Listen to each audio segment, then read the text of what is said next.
Mwanzoni nilikuwa kama wewe.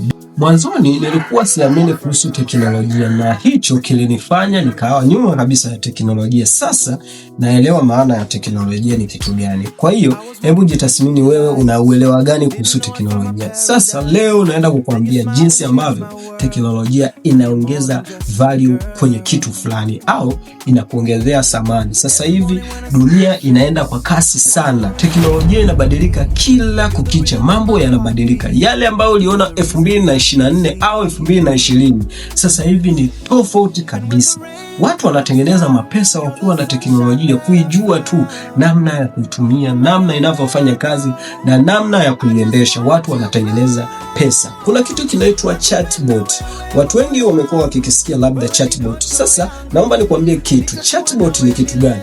Chatbot ni ile hali ambayo umezoea labda kutuma message mara kwa mara kwa wateja wako, labda WhatsApp, umezoea kuwajibu message, tena unajikuta unawajibu message zile zile kila siku. Sasa kuna huyu mdudu anaitwa chatbot. Sorry nimemuita mdudu, lakini ndo hao. Hii programu inayoitwa chatbot. Hii chatbot rafiki yangu wewe itakusaidia kwa kuwekea kule kwenye WhatsApp.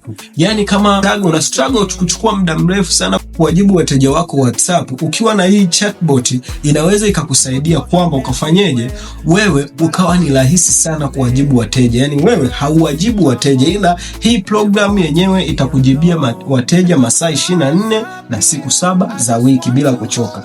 Yani wewe unachokifanya ni wewe tu kwenda kuconfirm malipo, kwamba malipo tayari yamethibitishwa, huyu mtu amelipa.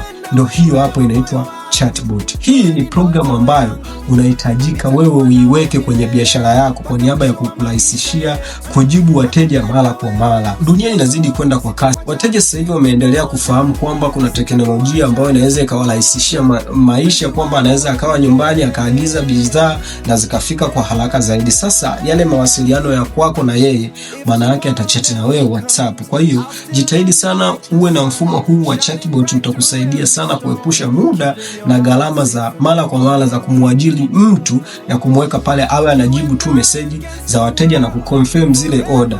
Kwa hiyo ukiwa na huu mfumo inaweza ikakurahisishia sana. Sasa sisi tunaweza kukutengenezea huu mfumo wa chatbot kwa gharama ndogo kabisa.